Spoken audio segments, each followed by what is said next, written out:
Aujourd'hui, on va enfin parler de la nouvelle montre de Garmin qui vient tout juste d'arriver, la Garmin Tactix Echo 7.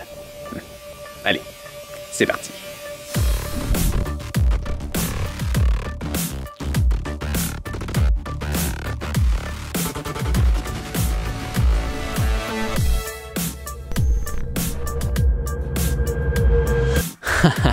Alors, la voici, cette fameuse Garmin Tactix 7. Et oui, je ne sais pas pourquoi ils ne l'ont pas appelée la Echo. Je trouvais que c'était une suite très logique. Hein? La Tactix, c'est parti avec Alpha, Bravo, Charlie, Delta. Donc, logiquement, la suite aurait été Echo, ainsi que Foxtrot, et ainsi de suite. Mais ils ont plutôt décidé d'y aller avec le numéro 7 parce que, j'imagine, la Garmin Tactix, ça a toujours été une copie conforme de la Garmin Fenix sur les stéroïdes. Et si on les regarde côte à côte, on va comparer avec quelques montres dans la vidéo. Il y en a d'autres à venir. Et là, désolé pour les reflets, là, des reflets d'éclairage ici. Les deux montres, là, on fait des comparaisons. Les deux montres à l'écran, là, ça se lit aussi bien l'une que l'autre. Parlant de lisibilité, peut-être que certaines personnes n'aimeront pas le verre de cristal de saphir. J'ai lu dans les commentaires souvent qu'il y en a qui n'aiment pas ça. Personnellement, c'est quelque chose que je me dois d'avoir absolument quand j'achète une montre à ces prix-là. Le verre en cristal de saphir, la raison pour laquelle j'aime ça, c'est parce que c'est juste pas graphignable. Tu peux essayer de faire ce que tu veux. Ça se graphigne pas. En fait, ça pourrait se graphigner, mais c'est très, très peu probable. Faut que tu y ailles vraiment très, très fort pour que ça se graphigne. Mais quand on les met côte à côte, tu vois, c'est vraiment le même principe. On a dans le fond le même interface. Là, c'est juste parce que j'ai mis le même interface. On peut changer les écrans de fond. Tu as 3 boutons à gauche, 2 boutons à droite. Et quand on va venir naviguer dedans, si je vais en même temps ici, bon, là, ça se peut que mes widgets ne soient pas les mêmes. Mais tu vois que c'est exactement le même principe. Ça réagit tout aussi bien l'une que l'autre. Donc, pourquoi la Tactix existe? Eh bien, c'est simplement parce que c'est un modèle militaire. Donc, elle a un look plus militaire que personnellement, je préfère. J'adore le contour, la lunette beaucoup plus carré, si on veut. Ça finit beaucoup plus sec que celui-ci qui semble un peu plus chic, si on veut. Donc, j'adore personnellement le look de la 7. Et dans le fond, c'est la même chose. C'est exactement la même montre. On va retrouver les mêmes options, à l'exception qu'ici, on va retrouver certains modes militaires ainsi qu'un mode d'aviation pour avoir des informations sur les aéroports et ce genre de trucs. Donc, si tu n'es pas militaire, si tu n'es pas pilote d'avion, ça change absolument rien pour toi, à part le look. Qu'est-ce qu'on va retrouver d'autre aussi? Les boutons. Ça, c'est quelque chose que j'adore. Par contre, j'ai jamais été fan des nouveaux boutons de la Garmin Fenix 7. Ça fonctionne bien, mais je sais pas, j'ai jamais été un fan de ces boutons. Ils fonctionnent bien, mais j'ai toujours aimé mieux les boutons. On retrouve exactement les mêmes boutons que sur la précédente Garmin Tactix Delta. Donc ça, c'est le modèle de l'an dernier. Comme tu peux voir ici, à l'arrière, c'est la Tactix Delta et le modèle solaire.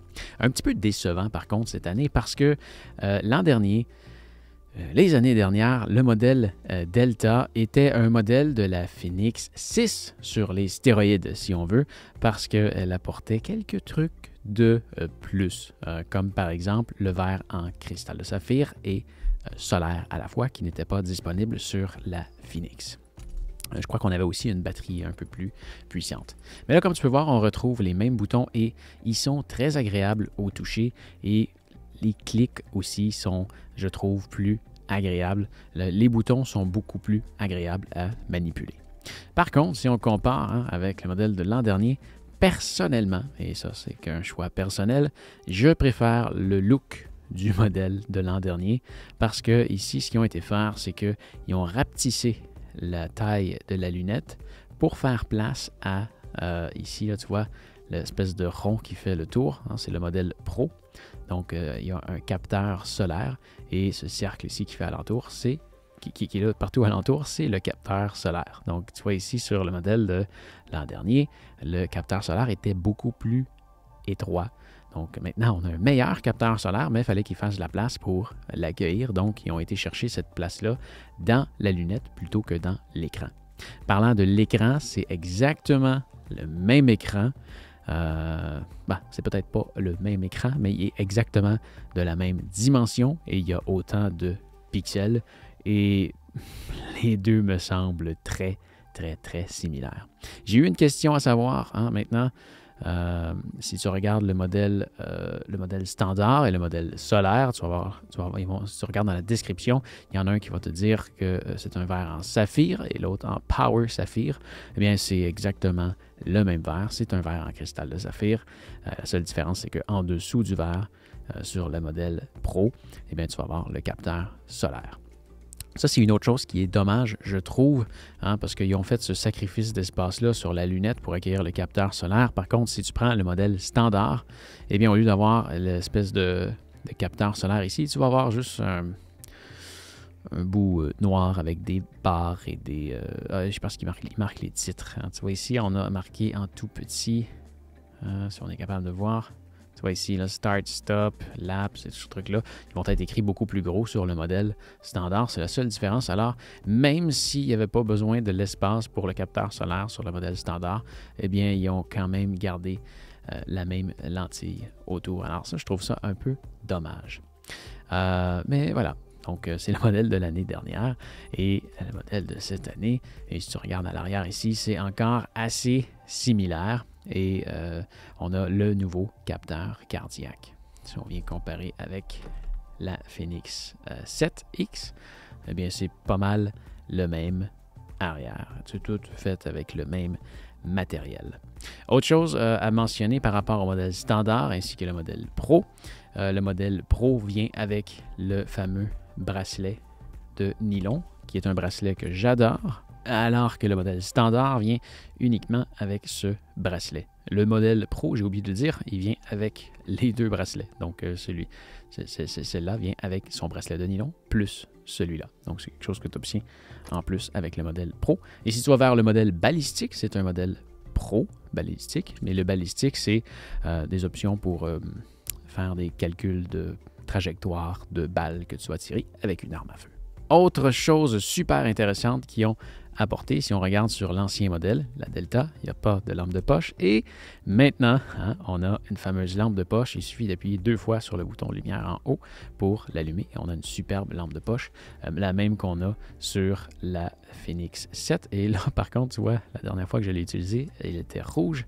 Alors, si je m'en viens ici, et on va venir mettre ça en blanc, tu vois, on a la même lampe de poche. C'est la même force, tu peux toujours l'ajuster. La seule différence, c'est que sur celle-là ici, si on vient sur la fameuse lampe de poche, plutôt que d'avoir du rouge, on va avoir du vert. Donc, tu as le choix. Oups, on va remettre ça ici comme ça. Donc, la Fenix a une lumière rouge et la Tactix a une lumière verte. Mais pour ce qui est des lumières blanches, c'est toujours le même principe. Voilà. Revenons-en au capteur cardiaque. J'ai toujours trouvé que les capteurs cardiaques chez Garmin fonctionnent très bien. Les nouveaux fonctionnent probablement un peu mieux. J'ai l'impression que les délais avant qu'on ait une réponse à un changement drastique de pulsation cardiaque est plus rapide sur les nouveaux que sur les anciens, mais reste que l'ancien était quand même déjà très bien. Je ne crois pas que tu vas vouloir changer de montre de la Delta à la 7 simplement pour le capteur cardiaque. Ça sert un peu à rien. L'interface a quand même relativement changé. C'est quand même le même, mais on le sent légèrement plus fluide sur la Tactix 7. Et là, en ce moment, tu vois, il y en a peut-être un qui semble plus clair que l'autre. Je te confirme que c'est définitivement seulement à la caméra, où il y a peut-être un paramètre de rétroéclairage qui est peut-être légèrement différent. Peut-être que le rétroéclairage sur la Delta est un peu plus fort, mais les deux se regardent très, très bien. Par contre, si on parle d'écran, il y a un dilemme plutôt incroyable. On va reculer et on va comparer un type d'écran différent. Donc, tu vois, on a nos 3 montres ici. C'est des écrans qu'on voit super bien, ou quand même assez bien. On voit super bien à l'extérieur, hein, au beau gros soleil. On voit toujours super bien. Par contre, quand on tombe dans des environnements plus sombres, ça devient un peu plus compliqué. Et je dois t'avouer que je suis tombé en amour avec l'écran de la Garmin Epix Génération 2. Comme tu peux le voir à l'écran, la différence est vraiment incroyable. Mais oui, c'est programmé pour s'éteindre parce que je ne l'ai pas au bras. Mais oui, on voit tellement, mais tellement mieux sur cet écran-là. En passant, si tu vois une différence sur le bracelet, c'est simplement parce que je l'ai changé. Le bracelet ressemble, c'est un bracelet de silicone, celui qui vient avec la Epix. J'ai mis un bracelet de cuir, c'est le modèle Chestnut, qui est, j'adore, vraiment très beau, vraiment très confortable. Peut-être pas pour les activités sportives, mais pour une sortie, un souper, quelque chose pour être propre, c'est un super bon bracelet. Ensuite de ça, on va aller faire un petit tour rapidement dans les menus. Qu'est-ce qu'on va y retrouver? Alors, ici, tu vois, ici, on a une belle page. En fait, on a une page principale, voilà. Hein, donc, on a l'heure, la date, le jour de la semaine. On a nos pulsations cardiaques, si je mets mon doigt, et on a même un graphique qui permet de suivre les pulsations cardiaques au cours des dernières heures. Ici, c'est complètement paramétrable, mais je me suis mis plusieurs informations parce que j'aime ça voir plusieurs informations à même la page d'accueil. Donc ici, on voit que je suis à 65 mètres d'altitude, que le soleil va se coucher à 19h20 aujourd'hui, qu'il me reste 22 jours environ de batterie en mode montre intelligente, que j'ai fait 5 000. Je vois mal parce que je regarde sur la petite caméra, le petit écran de ma caméra, mais on voit le nombre de pas que j'ai fait dans la journée, la température, donc les hauts et les bas, donc un maximum de 11 et un minimum de 6, et il fait actuellement 10 degrés à l'extérieur. Si on descend, hein, on va avoir les widgets qui ont maintenant renommé Glance. Donc, on a ici l'exposition que le capteur solaire a eue à la lumière. Donc, ça nous donne une idée de comment elle se recharge. Ensuite de ça, et la recharge, attention, oui, c'est probablement possible de recharger la montre avec le soleil si tu laisses ta montre exposée au soleil toute la journée. Ce qui est quelque chose qui arrive jamais. Donc, c'est probablement plus un maintien de charge que le capteur solaire va te donner. On a ensuite un widget de météo. Désolé, ma montre est en anglais. Je devrais peut-être aller la mettre en français. Tiens, on va faire ça rapidement.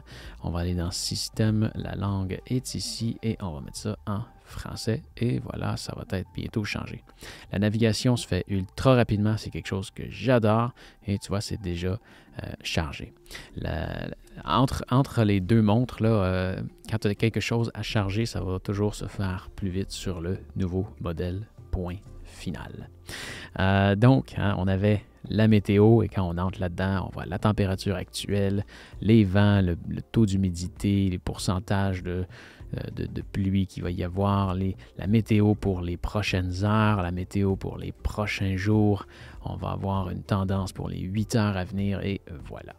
On a un bel outil qui va nous indiquer les heures de lever et coucher du soleil, qui nous indique que le soleil va se coucher dans 3 heures et 46 minutes. Et quand on entre dedans, on voit ça sur un super beau graphique. On est capable d'avoir les heures de lever et coucher de soleil pour tous les jours à venir ou passés. On est même capable de faire une recherche par pays ou par localisation sur la carte pour voir à quelle heure le soleil se couche aujourd'hui ou à n'importe quel jour de l'année, n'importe où dans le monde. On a le ABC pour altimètre, baromètre, compas qui nous permet de déterminer dans quelle direction on regarde l'altitude à laquelle on est. Et le baromètre ici nous indique que la pression atmosphérique est actuellement stable. On pourrait voir la flèche monter ou descendre s'il y avait des différences de pression barométrique. Tu vas voir ici, j'utilise jamais ça, c'est ton VO2 max. Et voilà, ta mesure en cours. Hein? Donc là, c'est parce que je ne la porte pas. Hein? Donc, mesure en cours, ça, c'est ton niveau de stress. Et il y a plein de trucs comme ça ici, le nombre de pas que tu as fait, ta fréquence cardiaque. Il y a plein de trucs ici que tu peux voir des outils plutôt sympathiques. Quand tu veux démarrer une activité, tu peux venir ici à droite et sélectionner le sport de ton choix. Je ne l'ai pas encore configuré, mais des sports, tu en as une panoplie. Quand tu viens d'en ajouter ici, là, il y en a à n'en plus finir. Et oui, tu peux naviguer aussi avec ton doigt. L'écran tactile fonctionne super bien. Je suis quelqu'un qui déteste les écrans tactiles, surtout sur les montres, et vraiment, là-dessus, là, ça fonctionne comme un charme. Si tous les écrans tactiles fonctionnaient aussi bien, probablement que j'aimerais les écrans tactiles. La seule raison pour laquelle j'aime pas l'utiliser, c'est que ça salit l'écran. Donc, je l'utilise pas tout le temps, mais c'est soit sur la carte, par exemple, c'est un super outil. Il y a quelqu'un qui m'a demandé de présenter le vol, l'option vol. Donc, ce que ça fait ici, tiens, on va démarrer une activité.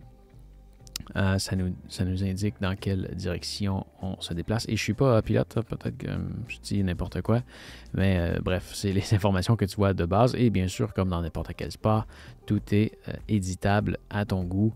Tu vas aussi pouvoir avoir une carte avec, je ne sais pas, si tu es pilote, ça te donne peut-être des idées, mais c'est ce que tu vas voir sur la carte. Tu peux te déplacer. Est-ce qu'on peut se déplacer? Oui, comme ça ici. Voilà, on peut. Merci, on va. Voilà. Ça charge et voilà, on peut se déplacer. Voilà. Mais bref, je ne montrerai pas plus. On peut en zoomer, dézoomer. La carte fonctionne en général très très bien. Oui, ça demande un peu plus de chargement et peut-être que la montre semble un peu plus lente, mais ça fonctionne très très bien. Voilà, c'est ce qu'on va retrouver dans le mode vol. On va arrêter cette activité-là et on va la supprimer. Ignorer. Voilà. Autre chose super géniale qu'on a retrouvé aussi sur la Garmin Fenix 7, c'est une nouveauté. On peut venir ici, si on descend plus bas, on va avoir le gestionnaire de cartes qui nous permet de télécharger toutes les cartes du monde. Donc, par défaut, la montre vient avec la cartographie de ton continent, mais si tu te déplaces, auparavant, tu devais acheter les cartes sur le site de Garmin d'un autre continent ou aller les chercher sur un site web qui te permettait de les avoir gratuitement, sans les pirater. C'était des adaptations qui étaient faites. Mais maintenant, on peut carrément aller chercher les cartes qu'on veut de n'importe où dans le monde et les télécharger directement par le Wi-Fi parce que oui, il y a une carte Wi-Fi dans la montre. C'est une autre chose qui est super bien faite. Si je descends ici, tu vois capteur, connectivité. Voilà, connectivité. On peut connecter le réseau au Wi-Fi. Il va faire un scan des réseaux disponibles. Ça va être très, très long, mais tu n'auras pas besoin de le connecter. Tu peux aussi le faire comme avant en connectant ta montre avec le connecteur à l'arrière qui, soit dit en passant, est un connecteur que j'adore. Il fonctionne super bien, il se branche super bien, il est solide, il est petit. C'est vraiment un connecteur qui est génial. Au niveau du bracelet, c'est un bracelet Quick Fit. Alors, ça se change ultra rapidement. Il suffit de tirer sur la petite clenche en arrière. Et là, tu vois, si je veux venir y mettre son bracelet de silicone, eh bien, c'est pas plus compliqué que ça. Voilà. C'est pas plus compliqué que ça.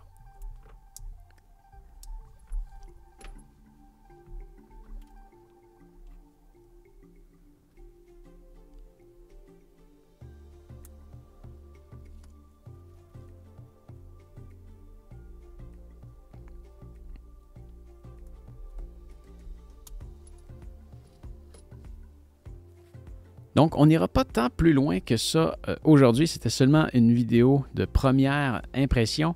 Mais on va quand même, avant de terminer, faire un petit comparatif entre les deux parce que, entre les trois, en fait, on va peut-être éliminer la Delta ou non, on va la garder. Si tu as déjà une Delta, Tactix Delta, pour vrai, personnellement, je paierais pas pour acheter la nouvelle. Tu as déjà une montre qui est absolument incroyable. Oui, la nouvelle fait des choses de plus, mais elle fait pas beaucoup de choses de plus. Elle fait des choses plus rapidement, surtout. Le truc que je trouve vraiment génial, par contre, que j'utilise plusieurs fois par jour, c'est ça. Ça, je trouve ça absolument génial. Donc, si tu as déjà une Tactix Delta, personnellement, je ne ferai pas la mise à jour. Tu as une super montre déjà. Donc, on va l'éliminer. Maintenant, si tu es dans le marché pour acheter une nouvelle montre, ces 3 montres-là, c'est absolument mes montres favorites. Ces 2 montres-là ici, c'est exactement la même chose, à l'exception que celle-ci vient avec un bracelet de nylon et qu'elle a un contour un peu différent. Je pense que rendu là, c'est une question de look. À moins que tu sois militaire et que tu as besoin de fonctions militaires, eh bien, ça peut être quelque chose qui est intéressant pour toi. Mais tu as une différence de prix qui est un peu plus chère. Hein? Mais rendu là, à toi de savoir si tu as le goût de le mettre. C'est 2 montres excellentes et pratiquement identiques. Enfin, tu vas avoir le choix avec la Epix. Personnellement, je n'ai pas encore décidé laquelle je préfère. Vraiment, l'écran que tu vas avoir sur la Garmin Epix, c'est absolument incroyable. Tu vois toujours bien. Tu peux le voir par toi-même en ce moment. Ça n'a rien à voir un écran AMOLED. C'est beau, ça n'a pas de bon sens. Et oui, c'est le modèle de la Epix avec le verre en cristal de saphir. Alors, vraiment, même avec le verre en cristal de saphir, sur le modèle Epix, on voit bien comme un charme. Par contre, hein, si tu y vas avec le modèle Epix, tu ne peux pas avoir un modèle aussi gros que la Tactix à détailler. Si tu y vas avec la Phoenix, tu peux avoir le modèle régulier qui est gros comme celui-là ici. Si on regarde les deux côte à côte, ça c'est la Garmin Fenix 6 Pro, le modèle régulier. Donc comme tu peux voir ici, la Fenix 7X est plus grande et tu peux aussi avoir un modèle plus petit chez Phoenix. Donc celle-là ici se fait encore plus petite que celle-là. Par contre, si tu aimes les grosses montres comme moi, eh bien la Tactix se fait uniquement dans le gros modèle. La Phoenix, tu as le choix entre 3 modèles de grandeur et la Epix, tu as le choix seulement d'avoir le modèle régulier. Donc, pas trop gros, pas trop petit. Donc, normal. Donc, c'est le seul format qui se fait. Donc, pour moi, je trouve que c'est un défaut. J'aurais aimé ça avoir un modèle plus gros. Et il n'y a pas de lampe de poche non plus. Donc, c'est un dilemme. Et la batterie va durer moins longtemps aussi parce que c'est un type d'écran qui est plus énergivore. Donc, vraiment, vas-y à ton goût si le souci d'avoir une batterie qui dure moins longtemps. Et quand je dis moins longtemps, là, ça dure quand même longtemps. Tu peux aller voir mes vidéos justement sur la Garmin Epix, je vais t'en dire un peu plus. Mes vidéos de première impression, je n'ai pas encore fait la critique aujourd'hui, mais tu as une batterie qui dure quand même longtemps, mais vraiment rien à voir avec ces deux montres-là, ici, la Phoenix et la Epix. C'est vraiment un choix personnel. Est-ce que tu préfères avoir un bel écran et une batterie qui dure moins longtemps ou un gros écran, un peu moins beau, avec une lampe de poche? Personnellement, je trouve que ça s'équivaut, mais là, c'est à toi de faire ton choix. Alors, si tu as des questions, n'hésite pas à m'écrire dans les commentaires. Peut-être que ça va m'aider à préparer ma vidéo de critique complète sur chacune de ces montres.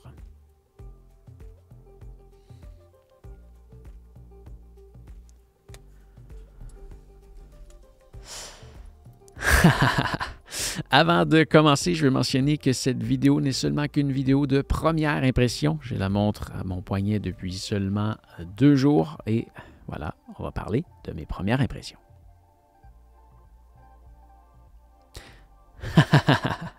Alors, avant de commencer, je vais juste mentionner que c'est une vidéo qui va parler de mes premières impressions. Ce n'est pas une critique complète. La critique complète va venir plus tard, quand je vais avoir eu le temps de la tester bien comme il faut. Alors, je te parle maintenant uniquement de mes premières impressions.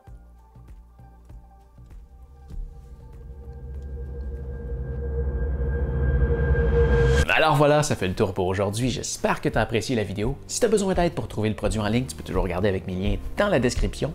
N'oublie pas non plus de me laisser un pouce en l'air et de t'abonner à ma chaîne pour me retrouver plus facilement la prochaine fois que tu as besoin de voir une critique sur un certain produit. Allez, fais attention à toi et à bientôt. Salut!